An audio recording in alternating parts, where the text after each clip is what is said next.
اعوذ باللہ من الشیطان الرجیم بسم اللہ الرحمن الرحیم الحمد للہ رب العالمین وصلی اللہ علی محمد وآلہ الطاہرین۔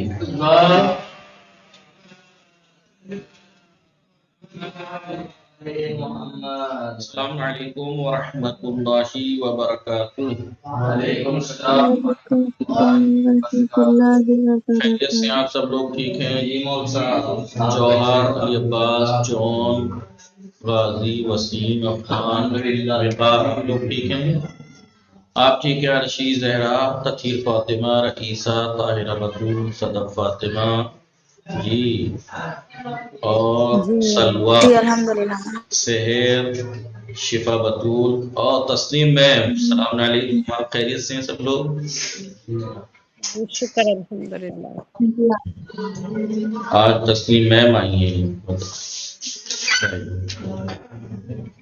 چلیے، ہماری گفتگو چل رہی تھی کتاب آداب اسلامی 2 میں، کس چیز کے بارے میں؟ دعا اور مناجات کے آداب۔ دعا و مناجات کے آداب، کیا آداب گنائے تھے؟ پہلا، خدا کی معرفت۔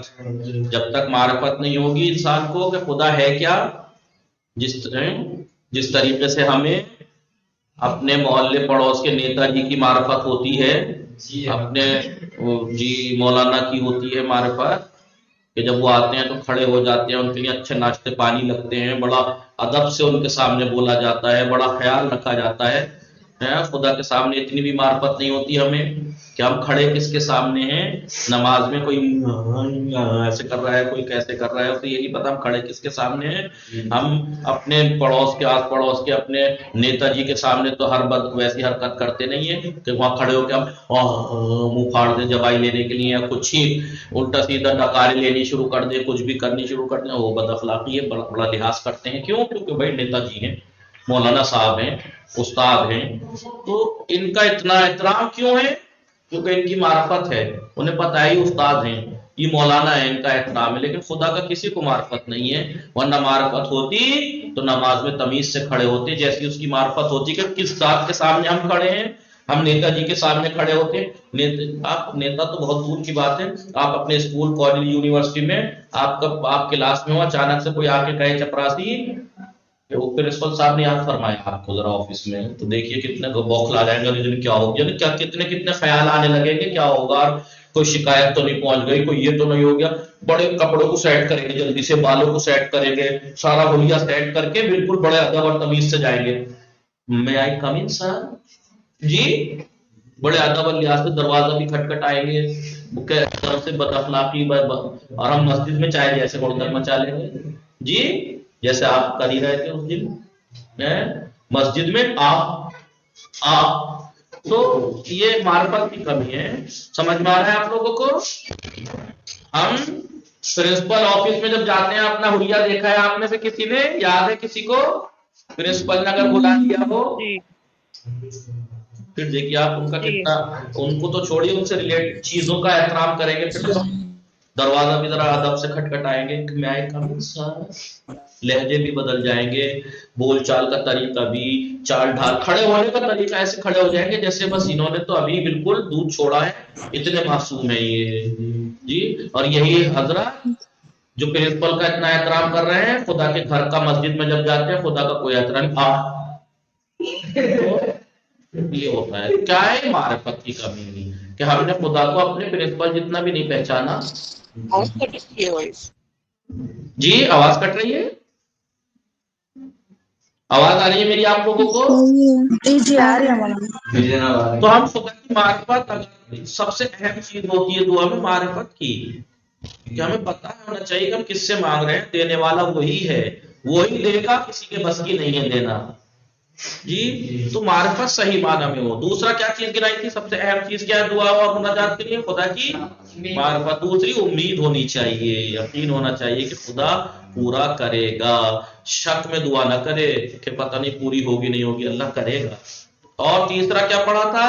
اللہ کے علاوہ سے بالکل رابطہ توڑ لیجیے، کسی سے ذرا سی امید دل میں نہ ہو کہ میرا وہ کام کر دے گا، اللہ سے مانگ رہے ہیں تو اللہ پہ بھروسہ رکھیے. چوتھا حضور قلب حاضر ہونا چاہیے. پتہ نہیں ہم زبان یہاں چل رہی ہے، دماغ ہمارا کہیں اور ہے، دماغ ہمارا کہیں اور ہے، پکنک پہ ہے، دوستوں میں ہے، کہاں ہے. اور پانچواں رقت قلب ہونی چاہیے، دل رقیق ہونا چاہیے. جب تک آپ نے دل کو توڑیں گے نہیں جی، خدا ٹوٹے ہوئے دلوں میں بستا ہے، خدا اکڑے ہوئے دلوں میں نہیں بستا ہے. اکڑے ہوئے دلوں میں اپنے آپ کو توڑیے. جب توڑیں گے تو گڑ گڑائیں گے، پھر لگیں گے آپ کہ ہاں محتاج ہیں آپ. ویسے تو ہے ہی محتاج، کیونکہ صرف وہ غنی ہے، دنیا کی ہر مخلوق اس کی محتاج ہے. تو محتاج ہوتے ہیں تو ہم، لیکن کبھی اپنے آپ کو بنانے کی کوشش کرتے ہیں اللہ کے سامنے. مسجد میں بیٹھ کے کبھی آپ جائیے، کتنے لوگ 100 200 300 لوگ مسجد میں نماز پڑھتے ہوں، کتنوں کو دیکھتے ہیں آپ کو لگتا ہے کہ ہاں یہ محتاج ہے، یہ ضرورت مند ہے؟ کہیں نہیں لگتا. ایک سے ایک بنٹھن کے بیٹھ کے ایسی کوشش کرتا ہے کہ بس میں ہی ہوں. اور چھٹا بسم اللہ سے آغاز ہونا چاہیے دعاؤں کا. ساتواں پھر اس کے بعد بسم اللہ کے بعد خدا کی حمد و ثنا ہونی چاہیے اور درود بھیجنا چاہیے محمد و آل محمد پر. آٹھواں نبی آل نبی. نواں پڑھیں گے آج. نواں کیا ہے؟ نبی اور آل نبی سے توسل. توسل کیا ہونا چاہیے؟ بے نبی کا نبی الرحمہ محمد صلی اللہ علیہ وسلم، تیرے نبی محمد کا واسطہ پروردگار ہے. نہیں دعائے توسل کا معنی کیا ہے؟ توسل یعنی سورس لگانا. کیا کرنا؟ سورس لگانا. سورس لگانی چاہیے اہل بیت کی. کیا؟ پروردگارہ تجھے ان اہل بیت کے واسطہ، تجھے میں ان کا وسیلہ پیش کر رہا ہوں. اور ان سے کئی مثلاً آپ کیا کہتے ہیں دعائے توسل میں؟ انا توجہنا جس امام کا آپ نام لیتے ہیں اس کے بعد کیا کہتے ہیں؟ ہم نے آپ کی طرف رخ کیا ہے. ہمارے واسطہ ہمارے لیے اللہ سے شفاعت طلب کیجئے مولا. جی وتوسلنا، ہم نے آپ کو توسل بنایا ہے اللہ کے نزدیک. بک عند اللہ. اور وقدمناک بین یدی، اور قدمنا ہم نے پیش کیا ہے. کیا کیا ہے؟ ہم نے مقدم بین یدی آپ کے سامنے، بین یدی آپ کے سامنے ہم نے پیش کیا ہے حاجات. اپنی حاجتوں کو ہم آپ کے سامنے پیش کر رہے ہیں. محتاج ہیں، یہ ہماری حاجتیں ہیں، یہ ہماری ضرورتیں، آپ اللہ سے کہہ کے کر دیجئے. جی ایک صاحب تھے، ایک دفعہ یاد ہے آئے تھے، ایک نام جمال صاحب تھا، شاید کچھ سالوں پہلے آئے تھے. دہلی میں رہتے تھے کہیں کے، کٹر وہابی تھے، پھر وہ شیعہ ہو گئے تھے. شیعہ ہوئے تھے، خطابت بھی اچھی کرتے، سب کچھ. دہلی میں آپ نے کہیں سنا ہو تو کلچر ہاؤس میں بھی کافی تھے. وہ حافظ بھی تھے، قاری بھی تھے اور خطیب بھی تھے. تو وہابی سے شیعہ ہوئے تھے. اور آپ کبھی بھی دیکھنا ایک وہابی سے شیعہ ہوا انسان بڑا پکا ہوتا ہے، سمجھ رہے ہیں؟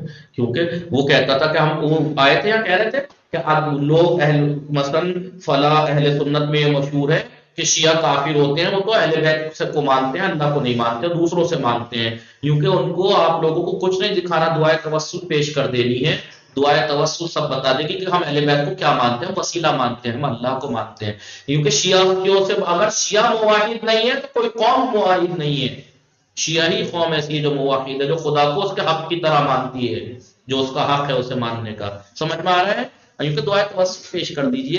دیکھیے کہ ہم اہل بیت کو توسل ان سے ہم ریکویسٹ کرتے ہیں کہ کیونکہ ہماری اتنی اوقات نہیں، ہم اتنے گناہ گار ہیں کہ ہم ڈائریکٹ خدا سے بات کریں. لہٰذا ایسی معصوم شخصیتوں کو اس کے سامنے پیش مانگتے ہم خدا سے ہیں. وہ جو مجبور کر دیا گیا ہے کہ شیعہ تو دوسروں سے مانگتے ہیں، شرک کرتے ہیں. نہیں، ہم مانگتے اللہ ہی سے ہیں، وسیلہ بناتے ہیں. کیسے؟ اور یہ کوئی ہم نیا کام نہیں کرتے، ہم فطرت کے مطابق کرتے ہیں. فطرت ہی ہے، فطرت ہی. آپ نے جب بچے ہوں گے، آپ کو اگر باپ سے کچھ کام ہوتا ہے تو کیا کرتے ہیں؟ آپ ڈائریکٹ باپ سے بات کرتے ہیں. بیٹیاں تو کر لیتی ہیں کیونکہ بیٹیوں کو باپ کو بیٹیوں سے لگاؤ ہوتا ہے. بیٹے کیا کرتے ہیں؟ ماں کی بغل میں جا کے بیٹھ جاتے ہیں، امی پاپا امی دیکھیے کرتے ہیں. نہیں، ماں کی سورس لگاتے ہیں کہ آپ کہہ دو. کیا کہہ دو؟ آپ کہہ دو. ارے کوئی تو ہوں جی کہہ دو, میں حقیقت بیان کر رہا ہوں. جی مولانا. تو ماں کی سورس لگاتے ہیں. فطرت کیا ہے؟ انسان کی فطرت میں ہے کہ وہ اپنا کسی بڑے سے کوئی کام ہوتا ہے ڈائریکٹ نہیں کرنا چاہتا کہ کہیں رد نہ ہو جائے, کہیں مجھے ڈانٹ نہ پڑ جائے, کوئی یہ نہ ہو جائے. ماں سے کہلواتا ہے. کیا کہلواتا ہے؟ یہ تو فطرت ہے. ہم فطرت کے مطابق ہم, کیونکہ اسے معلوم ہے کہ جو حضرت شیر خان ہے جنگل کے بھلے بادشاہ ہوں, لیکن ایک ذات ہے جس کے سامنے ان کی گگی بن جاتی ہے, تو ان کی سورس لگائی جاتی ہے ممی کی. لیکن اللہ کے ہاں ایسا نہیں ہے. مطلب اللہ کے ہاں کیونکہ ہم معصوم نہیں ہیں, معصومین کا وسیلہ پیش کرتے ہیں, ذریعہ بناتے ہیں. ٹھیک ہے. ورنہ بیٹا کیا کرتا ہے؟ ماں کے بغل میں بیٹھ کے کھولیے مارتا, امی کہہ دو امی. ارے بولو بھائی, سب شفا محفوظ ہے. جی مولانا. جی جی. اب یہ مت کہنا کہ تجربہ ہے آپ کو, میں گھر میں اتنا رہا ہی نہیں جو مجھے کہنا پڑے امی. نہیں, دنیا دیکھی ہے ہم نے, دنیا کو دیکھ کے پتہ لگتا ہے. ایسا ہی ہے یا نہیں؟ لہذا ہم فطرت کے مطابق کام کرتے ہیں. ہم اہل بیت کو وسیلہ بناتے ہیں بارگاہ الہی میں کہ آپ کہہ دیجیے اس اللہ سے, آپ ہمارا وسیلہ بن جائیے.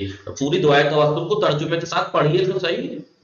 اشفع لنا, اے مسجد معصوم کا نام لے کے آخر میں آتا ہے اشفع لنا عند اللہ, یا وجیہ عند اللہ, ہے جن کا اللہ کے ہاں وجیہ مقام ہے. مثلا پہلے مقام چھٹے امام کا ذکر آیا ہے دعائے توسل میں نمبر آیا, اس میں کیا کہتے ہیں آخر میں؟ یا وجیہ عند اللہ, اے وہ کہ جن کا اللہ کے نزدیک, عند اللہ, اللہ کے نزدیک مقام و منزلت ہے, آپ اشفع لنا عند اللہ, ہمارے لیے شفاعت اللہ کے نزدیک ہماری شفاعت کر دیجئے. گزارش تو کرتے ہیں ویسے ان سے مانگ, یہ تھوڑا ہی کہ ہم نعوذ باللہ شرک کر رہے ہیں. شرک کسے کہتے ہیں؟ ہم ان سے تھوڑے, ہمیں معلوم ہے ان کا مقام ہے, دے گا اللہ ہی, دے گا اللہ ہی. سمجھ میں آ رہا ہے آپ لوگوں کے یا نہیں؟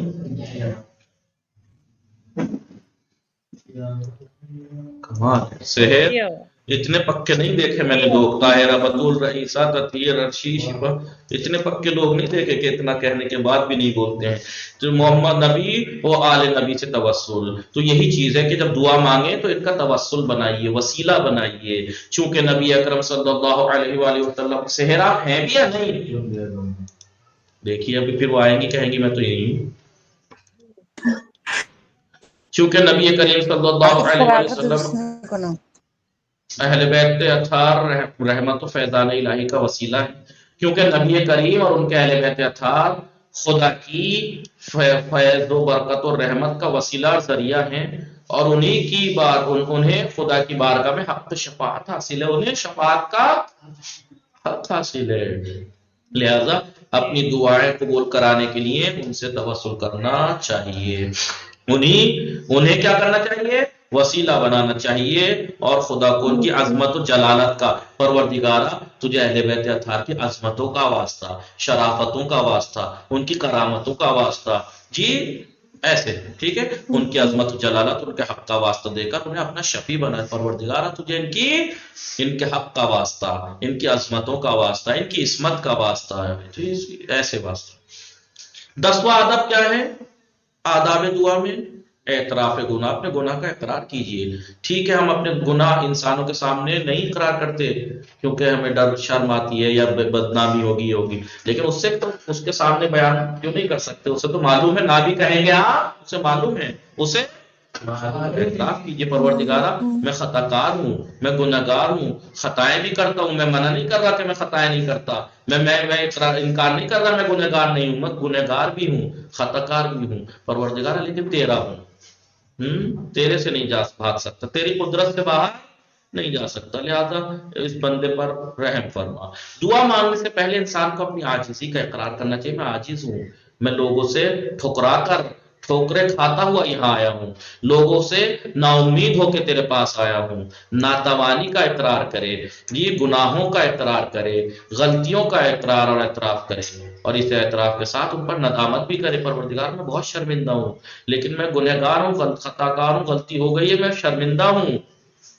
امام جعفر صادق علیہ السلام فرماتے ہیں انہو واللہ, دیکھیے ایک تو چھٹے امام کا لقب بھی صادق ہے, سچے, اوپر سے قسم بھی کھائے تھا انسان, تو کتنی اہم بات ہوگی.